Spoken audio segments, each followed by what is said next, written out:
Hello students, this is the third video of chapter 2 Geography, the physical features of India. In this video we will discuss the NCERT questions given on page number 9. In previous two videos I discussed lesson second, their physical features. We have already discussed the six physical features like Himalaya, Northern Plain, Peninsular Plateau, Indian Desert, coastal plains, the islands. In this video, we shall solve the exercise given on page number 9 of NCERT book. Let me see the question number 1. Choose the right answer from the four alternatives given below. First, a landmass bounded by sea on three sides is referred to as A. Coast, B. Island, Peninsula, none of the above. The right answer is peninsula. Peninsula is the place where the water covers the landmass by three sides. Number 2. Mountain ranges in the eastern part of India forming its boundary with the Myanmar are collectively called as A. Himachal, second Uttarakhand, third Purvanchal, none of the above. The right answer is C. Purvanchal. Purvanchal because it is in the eastern part of India. Number 3. The western coastal strip south of Goa is referred to as Coromandel, Konkan, Kanad, or D. Northern Sircar. The right answer is Konkan. Number 4. The highest peak in the eastern Ghats is Anaimodai, Kanchenjunga, Mahendragiri, or Khasi. The right answer is Mahendragiri. Question 2. Answer the following questions briefly. Number 1 question. What is the Bhavar? Bhavar is olden alluvium of the northern plain. It is the olden alluvium plain on the northern side of India. It lies above floodplains and its soil contains calcareous deposits called kankar. So it also contains pebbles, stones, porous stones, and the area is near the foothills of the Shivaliks from the river Indus to Tista. This is called Bhavar. Next question. Name the three major divisions of the Himalayas from north to south. Himalaya, as we know, it's divided into three parts. First is Himadri, second one is Himachal, and the third one is Shivaliks. Himadri is the most continuous, consisting of loftiest peaks with an average of 6,000 meters. It also contains the prominent Himalayas peak. It is always covered with snows. The second part is the Himadri. It also known as Himachal. Altitude varies 3,700 to 4,500 meters. The range consists from the valley of Kashmir, Kullu, Kangra, etc. It is also known for and famous for its hill stations. Number third is the Shivaliks. It is the southmost range lying downwards. It has varying altitude of 900 to 1,000 meters. This range is composed of unconsolidated sediments brought down from the highest peaks of Himalaya through the rivers. So in this way we have three major divisions: Himadri, then after that Himachal range, and the third one is the Shivaliks. Third question. Which plateau lies between the Aravalli and the Vindhyan range? Question asks, which plateau? The answer is Malwa Plateau. So right answer is Malwa Plateau lies between the Aravalli and the Vindhyan ranges. Fourth question. Name the island group of India having coral origin. The coral origin is of Lakshadweep. The island group of India having coral origin is Lakshadweep. It lies in Arabian Sea, western part of India. 3. Distinguish between two questions are there: Bhangar and Khadir, and Western Ghats and Eastern Ghats. First, we discuss about Bhangar and Khadir. What is Bhangar? The old alluvium in the plains. This is the old alluvium in the plains, whereas Khadir is the new alluvium in the floodplains of river.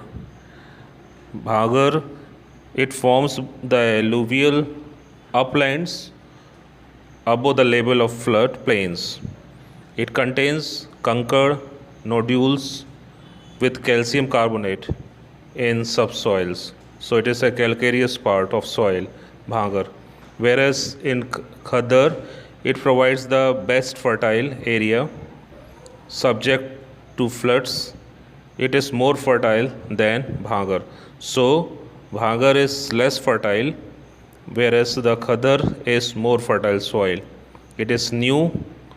Khadir is a new soil, new floodlands, comes out from the new floodlands. Bhangar is the old alluvial soils, and it's generally found in the plain areas. Now the second is Western Ghats and Eastern Ghats. So what is the difference between the Western and Eastern Ghat? The Western Ghats is actually in the western edges of the Deccan Plateau. It is known as Western Ghat because of its direction. It is a steep edge of the plateau. It is very sharp, high, shaped, high in range. This mountain range runs from the north to south parallel to the Arabian Sea. The Western Ghat, also known by different name in the different location. For example, in Maharashtra and Karnataka, they are called Sahyadri. Along the Kerala and Tamil Nadu, they are called Nilgiris. Still further south, along the border of the Kerala and Tamil Nadu, they are known as Annamalai and Coromandel Hills. So different name in different places. Third important difference is they are continuous, can be crossed only through passes. Tar, Bhor and Pal Ghats are there, ranges from 600 to 900 meters. And Anaimodai is the highest peak in this ghat. It is about 2695 meters. Western Ghats are also source of eastward flowing rivers like Godavari, Krishna or Kaveri. Windward side of the Western Ghat receives heavy rainfall from southwest monsoon. They form barrier to the winds. Whereas on the other hand, Eastern Ghats, it is not so high as compared to the Western Ghat. Eastern Ghats, edges of the Deccan Plateau, is known as Eastern Ghat. They are less sharp as compared to the Western Ghat. The altitude is nearly 600 meters. They stretch from the Mahanadi Valley to the Nilgiri Hills, parallel to the Bay of Bengal. Eastern Ghats are also not continuous. They are discontinuous, broken into small hills by rivers draining into the Bay of Bengal. The average height of the Western Ghat is about 600 meters. Mahendragiri is about 1500 meters, is the highest peak in the Western Ghat. Rivers such as Mahanadi, Kaveri, Krishna and Godavari have dissected the Western Ghat. They receive less rainfall compared to the Western Ghat from the southwest monsoon. They are in the rain shadow. So as we compared these two Ghats, Western Ghats having more rainfall compared to the Eastern Ghat. More height of the Western Ghat than the Eastern Ghat. It is more continuous in their ghats. Western is more continuous ghats compared to the eastern ghats. Next question is, which are the major physiographic divisions of India? Contrast the relief of the Himalaya region with that of the peninsular plateau. The major physiographical divisions of India are the first one is the great mountains of the North Himalayas, second northern plains, third is the peninsular plateau, fourth is coastal plains, and the fifth one is the islands. The question asks the relief of the Himalaya region with that of the peninsular plateau. What is the peninsular plateau? Peninsular plateau is the oldest part of the country. It is triangular in shape, broad in the north, and gradually it reduces towards south. Elevation from 600 to 900 meters. It slopes from west to east side. Its two edges are known as Western Ghat or Eastern Ghat. It is formed from lava trap and has metamorphic and igneous rocks. Narmada and Tapti flow westward and from estuaries, while Mahanadi, Godavari, Krishna, and Kaveri flows eastward and form deltas. Whereas when we compare it with the Himalaya, it is comparatively new compared to the peninsula. It is divided into three parts. The Himalaya, as we know already, we discussed the Himadri, Himachal or Sivaliks.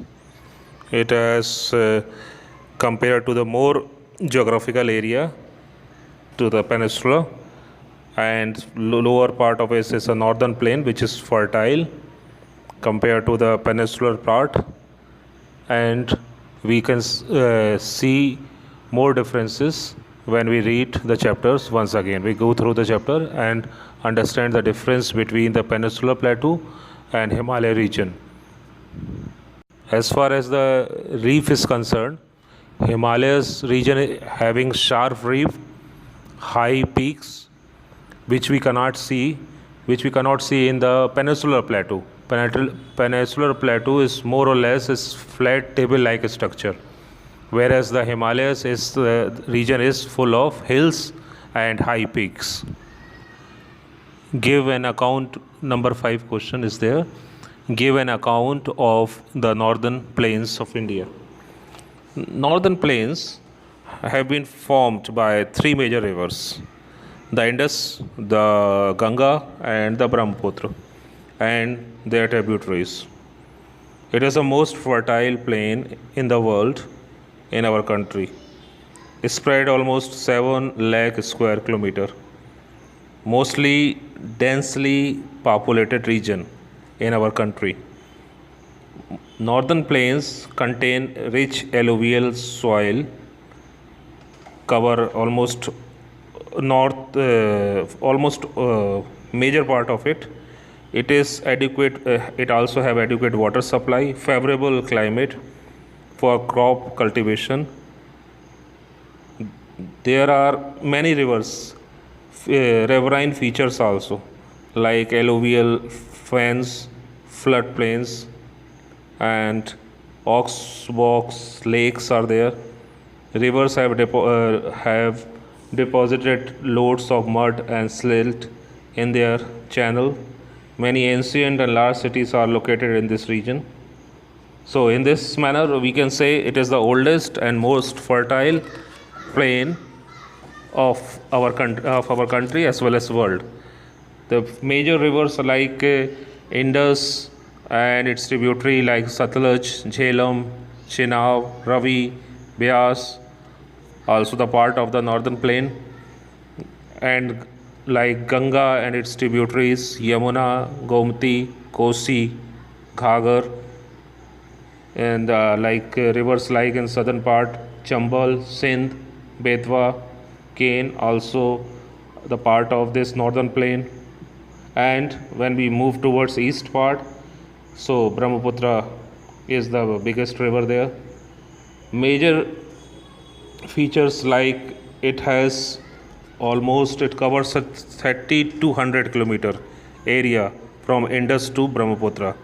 Basin is there, and Doab and Punjab is also the fertile land comes under it. These plains are one of the world's most extensive and fertile plains. It is favorable for agriculture and adequate water supply for the agriculture on the large scale. So this is we can conclude our answer. We have the most fertile geographical location in the northern plains of India, from the western part Punjab to the eastern part Assam. Next question 6. Write short notes on the following. The first is Indian desert. Indian desert is, as we know, Indian desert lies in the northwestern part of India. Thar desert. It has dry climate, hot and dry, arid climate. Rainfall is not more than 25 mm in a year. Only one river lies in this desert is Luni River, which we discussed in the previous videos. So this is not good for the agriculture purpose. Ship is the camel is the ship of this region. For connectivity and road facility is not as good as the other plains. Next is the Central Highlands. Central Highlands. Second short note is on the Central Highlands. What is Central Highlands? The part of the Peninsular Plateau lying to the north of the Narmada River, covering a major area of the Malwa Plateau, is known as the Central Highlands. This is the Central Highlands, and the Central Highlands are wider in the west but narrow in the east. The eastward extension of this plateau are locally known as Bundelkhand and Baghelkhand. It covers the three parts like Malwa, Baghelkhand, Chota Nagpur and Central Highlands. Third is the island groups of India. Our country has two groups of islands. As we already discussed, in the western part, Lakshadweep Island, it is lying close to the Malabar coast of Kerala. This group of islands is composed of coral islands, and the name of this island is Lakshadweep. It covers the area of almost 32 square kilometer. Kavarati Island is the administrative headquarter of Lakshadweep, and this island having a diversity in the flora and fauna. Whereas on the eastern part, southern eastern part, we have two groups of islands, Andaman and Nicobar. Andaman is the north and the Nicobar in the south. This area also have diversity of flora and fauna. This island lies close to the equator and experience the equatorial climate and having thick forest. The administrative capital is here, Port Blair is the administrative capital. This is rich in different industries like fishing and other type of the sea activities in this region. So we have solved or discussed these questions given in the NCERT book 1 to 6. There are a lot of questions can be asked from this chapter, so it is advised to read this chapter from the textbook so that you can solve the answers of the question asked from the different places. And it is useful to know all these places As an Indian, we must know the geographical locations, different physiological locations, their features, and their importance in our country. Okay, as well as I am sending the hard copies in the Google classes previously. So write the answers of this chapter in copy. Okay, thank you.